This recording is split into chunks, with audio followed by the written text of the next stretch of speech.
കുറച്ച് മുമ്പ് ഒരു ഷോട്ട് ഇട്ടിട്ടുണ്ടായിരുന്നു.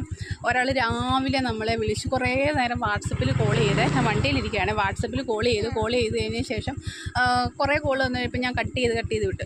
ലാസ്റ്റ് സഹിക്കാൻ വയ്യാതെ തിരിച്ച് വിളിച്ചപ്പോൾ ഇയാൾ സംസാരിക്കുന്നൊന്നും കേൾക്കാൻ വയ്യ. വീണ്ടും ഞാൻ പറഞ്ഞു, ചേട്ടാ എന്തെങ്കിലും നിങ്ങൾക്ക് ചെടിയോ കാര്യങ്ങളോ എന്തെങ്കിലും വേണമെന്നുണ്ടെങ്കിൽ നിങ്ങൾ മെസ്സേജ് ഇട്, അല്ലെന്നുണ്ടെങ്കിൽ പിന്നെ നിങ്ങൾ പറയുന്നതൊന്നും കേൾക്കാൻ പറ്റില്ല, ഈ രാവിലെ 8 മണി ആയപ്പോൾ തൊട്ട് എന്തിനാണ് കിടന്ന് വിളിക്കുന്നതെന്ന് ചോദിച്ചു. അപ്പോൾ പുള്ളിക്കാരൻ പെട്ടെന്ന് തന്നെ തിരിച്ച് എനിക്ക്, ഞാൻ ഇതിനകത്ത് ചേർത്തേക്കാം, നമ്മൾ ലോങ് വീഡിയോ ചെയ്യുന്നതിനകത്ത് ചേർത്തേക്കാം. പുള്ളിക്കാരൻ മെസ്സേജ് ഇട്ടത്, നിങ്ങൾക്ക് കസ്റ്റമറോട് സംസാരിക്കാൻ അറിയാം. അപ്പോൾ എനിക്ക് കസ്റ്റമറോട് സംസാരിക്കാൻ അറിയാം, ഇത്ര വർഷം കൊണ്ട് ചെയ്യുന്ന. അപ്പോൾ പുള്ളിക്കാരൻ പറയുന്നത്, ഞങ്ങൾ കോളനിയാണ്, വെറും കോളനിയാടി നീയൊക്കെ, നിൻ്റെയൊക്കെ ബാക്ക്ഗ്രൗണ്ട് കണ്ടാലറിയാം നീയൊക്കെ കോളനിയാണെന്ന്. അപ്പോൾ ഈ കോളനിക്കാർക്ക് എന്താ ചേട്ടാ കുഴപ്പം? അപ്പോൾ ആ ചേട്ടനോടുള്ള മറുപടി ഞാൻ എൻ്റെ കൂടെ പോലീസ് സ്റ്റേഷനിൽ വന്ന് കംപ്ലയിൻ്റ് ആയിട്ട് കൊടുത്തത്. എന്നെ ചലഞ്ച് ചെയ്തേക്കുവാണ്, കൊണ്ട് കംപ്ലയിൻറ്റ് കൊടുക്കുക. എനിക്ക് 1 പവനാണ്, ഈ വിലയുള്ള സമയത്ത് 1 പവൻ കിട്ടിയാൽ നല്ലതല്ലേ. അപ്പം നമ്മൾക്ക് ബാക്കി ഡീറ്റെയിൽ വീഡിയോയിൽ കാണാം.